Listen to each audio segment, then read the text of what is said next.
আলোচিত ব্যবসায়ী এস আলমের সম্পত্তি না কেনার অনুরোধ করলেন গভর্নর ডক্টর আহসান এইস মনসুর।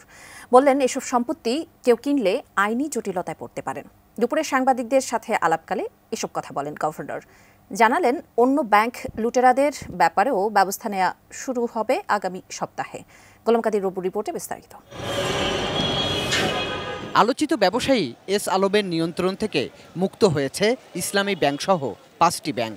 এস আলম বা তার সহযোগীদের বাদ দিয়েই গঠন করা হয়েছে সেসব ব্যাংকের নতুন পরিচালনা পর্ষদ।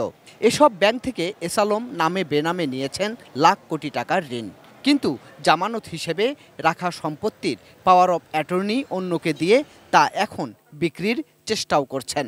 গভর্নর জানালেন, এসব সম্পত্তি অন্য কেউ কিনলে বিপদে পড়তে পারেন। আমি দেখি আলাপ করে দেখবো এটা যে কিভাবে কি করা যায়। একটা বেআইনিভাবে তো করা যাবে না। হয়তো সতর্কবাণী আমরা দিতে পারি আপনাদের মাধ্যমে যে এস আলম গ্রুপের সম্পদ যদি কেউ না কিনে, সেটাকে নিয়ে হয়তো লিগ্যাল চ্যালেঞ্জ হবে। আমি বলবো যে সবাইকে দেশের স্বার্থে অন্য কেউ যেন এই সম্পদে হাত না দেয়, এটুকু আমি জানিয়ে থাকছি। কারণ এখানে এই সম্পদগুলো আমাদের ডিপোজিটরদের টাকা ফেরত দেওয়ার জন্য আমরা ব্যবহার করতে চাই যেটুকু পাওয়া যায়। শুধু এস আলম নয়, ব্যাংক খাতে আছে আরও মাফিয়া, যাদের বিরুদ্ধে আছে বিপুল অর্থ পাচারের অভিযোগও। তাদের বিরুদ্ধে ব্যবস্থা কবে, এমন প্রশ্নেরও উত্তর দেন গভর্নর। সুস্বাদু বাদাম, তিল আর স্বাস্থ্যকর গ্লুকোজ সব মিলিয়ে প্রাণ পিনাট বার। স্মার্ট কিছু খাও। কাজে পলিটিক্যাল রিফর্ম যদি সাকসেসফুল না হয়, এই ইকোনমিক রিফর্ম কিন্তু আবার দুর্বৃত্তায়নের পারে পড়ে যেতে পারে। সেই রিস্ক আছে। এটা গ্যারান্টি আমি দিতে পারবো না, আমি সেই দায়িত্বে নই।